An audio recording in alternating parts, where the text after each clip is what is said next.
Las matemáticas son una aventura.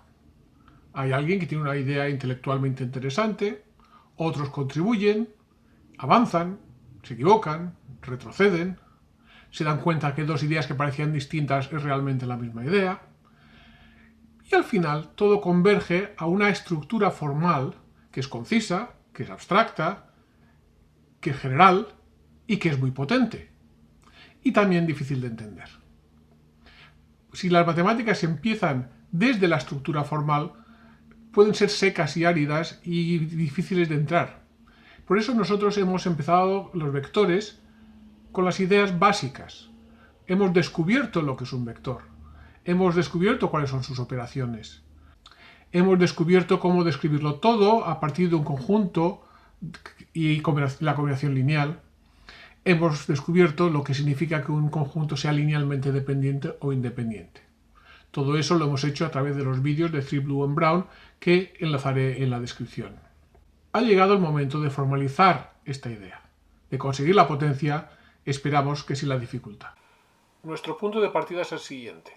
Sabemos lo que es un vector, que es un conjunto ordenado de números, en el cual hemos definido dos operaciones. La suma de vectores, u más v es igual a w, y el producto de un vector por un escalar, lambda por u, es igual a v. Estas dos operaciones las podemos combinar en lo que llamamos una combinación lineal, que es simplemente una suma de vectores, cada uno de ellos multiplicados por un escalar. Con combinación lineal, teniendo un conjunto de vectores, este conjunto me permite describir o alcanzar o generar, la palabra que nosotros queramos, todo un gran grupo de vectores.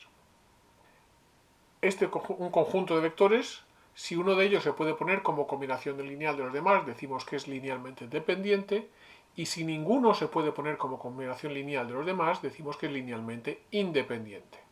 Sabemos también que un conjunto linealmente dependiente, entonces alguno de estos vectores se puede quitar sin perder capacidad de generación, mientras que en un conjunto linealmente independiente no sobra ningún vector. Si quitamos un vector, perdemos capacidad de generación.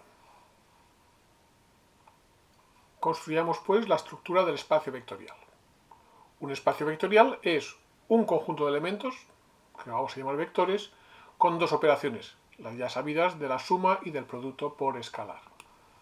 No lo habíamos dicho formalmente, pero estas operaciones cumplen estas condiciones, que es la suma es conmutativa y asociativa, tiene un elemento neutro, que es el vector 0, y tiene un elemento opuesto, que es el vector menos u. Y el producto por escalar es distributiva y además es ciertamente conmutativa y tiene también un elemento neutro. Los ejemplos típicos son R2, R3, Rn. Por ejemplo, en R3 el conjunto de los vectores, los elementos de E, serían todas las tripletas de números posibles y las operaciones son la suma componente a componente y el producto escalar de un número real por un componente, como vemos aquí. Pero al generalizar así, podemos encontrarnos con espacios vectoriales que son más sorprendentes. Por ejemplo, Pn, los polinomios de grado menor o igual que n, que tienen las operaciones habituales de polinomios. x2 más 3x más x menos 5 sería x2 más 4x menos 5. Tendríamos el vector x2 más 3x sería un vector, x menos 5 sería otro vector, y lo sumamos y obtenemos otro vector. Y 3x2 menos x menos 2, que sería otro vector, lo multiplicamos por el escalar menos 2 y nos da menos 6x2 más 2x más 4, que sería otro vector. Quizá no nos sorprenda tanto pensar en ellos como vectores si los escribimos de esta otra manera. x2 más 3x es el vector 1, 3, 0. X menos 5 sería el vector 0, 1, menos 5.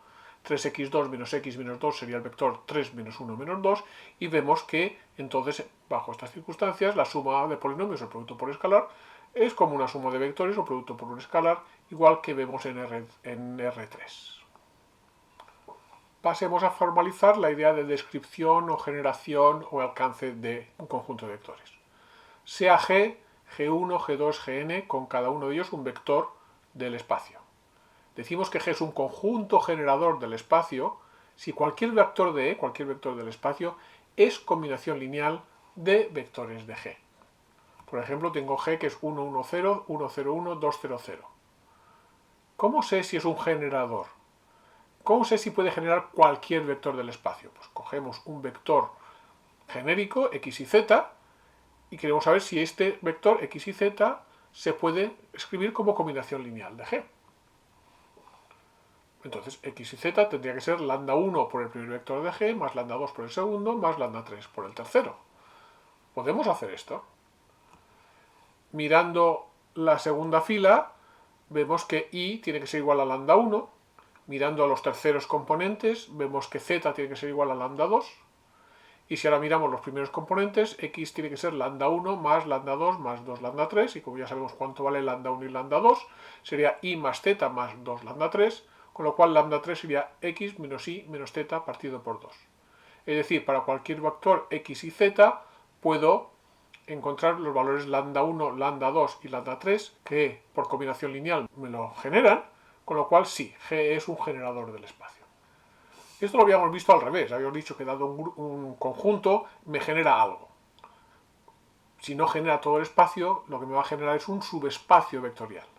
Por ejemplo, 1, 1, 0, 1, 0, 0, 2, 1, 0 me genera el subespacio x y 0, porque no puedo conseguir que la tercera componente sea ninguna otra cosa más que 0. Por lo tanto, G, en este caso, me genera un subespacio. Antes me generaba todo el espacio, ahora me genera un plano, el plano que tiene la tercera componente 0. Pero los generadores me dan un problema. Por ejemplo, si tengo G igual a 2, 1, 5, 3 menos 1, 0, menos 1, 2, 5, resulta que el vector 4, 2, 10 los puedo escribir como la suma de 2, 1, 5 más 3, 1, menos 1, 0 más menos 1, 2, 5, o simplemente como dos veces el primer vector, 2, 1, 5.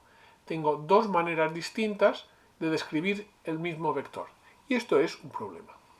Poder generar el mismo vector de dos maneras es un problema. Si tenemos dos soluciones que son realmente la misma solución, pero que tienen apariencias distintas, pues nos resulta difícil compararlas y no sabemos si es que nos hemos equivocado o si está bien. Debido a esto, vamos a intentar obviar este problema. ¿Qué sucede cuando el generador es linealmente dependiente? Cuando hay algún vector que no necesitamos, que no es estrictamente necesario. Y vamos a introducir, por tanto, un nuevo concepto, que es el de base. Una base es un conjunto generador mínimo, es decir, es un conjunto generador que tiene el mínimo número de vectores necesarios. Por lo tanto, es un generador y como no nos sobra ningún vector, tiene que ser linealmente independiente. Pues si fuese linealmente dependiente, habría algún vector que podría quitar sin perder capacidad de generación. Y si uso bases en vez de generadores, pues solo tengo una forma de describir un vector, lo cual nos elimina el problema que habíamos tenido. Si ahora tenemos un conjunto generador mínimo, podemos introducir un nuevo concepto, que es el de dimensión. La dimensión del espacio vectorial sería el número de vectores de la base. Y si solo hay una manera de escribir un vector, puedo introducir la idea de coordenada. Las coordenadas son los escalares por los cuales multiplico los vectores b1, b2, bn de la base para conseguir este vector. No hay que confundir la idea de coordenada con la idea de componentes. Los componentes son los números que componen el vector, las coordenadas son los escalares por los que tengo que multiplicar los elementos de la base. Por lo tanto, si tengo una base de vectores 2, 1 y 1 menos 2, y tengo un vector de componentes 5, 5, sus coordenadas, como vemos aquí, serían 3 y menos 1. Las componentes son 5 y 5, pero las coordenadas son 3 y menos 1. Luego, en general, las coordenadas no son lo mismo no tienen los mismos valores que los componentes, con excepción de una base especial que se llama la base canónica, que es la que tiene un 1 y el resto ceros, como vemos aquí, 1, 0, 0, 0, 1, 0, 0, 0, 1. En este caso, los componentes del vector son precisamente las coordenadas, lo cual es muy conveniente y es por lo cual se usa la base canónica casi siempre. A menos que haya un buen motivo para no hacerlo, usaremos la base canónica. Si no se dice qué base es la base canónica. Entonces resumimos. Un espacio vectorial E es un conjunto de elementos que llamamos vectores y dos operaciones, la suma y el producto por escalar. Los ejemplos típicos son R2 y R3, pero puede ser cualquier cosa, por ejemplo, polinomios. Si tenemos un conjunto, esto nos genera algo, y si lo que genera es todo el espacio, se llama un generador del espacio. Si no lo genera todo, nos va a generar un subespacio. Un conjunto generador con el mínimo número de vectores posibles se llama una base, y es un generador, y como tiene el mínimo número de vectores, va a tener que ser linealmente independiente. A este número de vectores se le llama la dimensión del espacio. Una buena cosa de la base es que solo podemos describir un vector de una única manera, y a esta forma de descripción, estos escalares por los cuales hay que multiplicar a los vectores de la base, se le llaman las coordenadas, cosa que no hay que confundir con los componentes. En general son cosas diferentes, a menos que usemos la base canónica, que es la que se usa casi siempre. Partiendo de ideas intuitivas y fáciles de ver, como es lo que es un vector, las operaciones que tiene, cómo a partir de un pequeño conjunto los podemos describir todos, hemos creado una estructura formal, los espacios vectoriales. Es una estructura que es formal, que es general y que es potente. Hasta ahora hemos visto los vectores, digamos, estáticos, y estamos preparados para empezar a ver cómo se transforman y cómo conseguimos un vector a partir de otro. Para eso descubriremos dos nuevos conceptos, el de transformación lineal y el de matriz.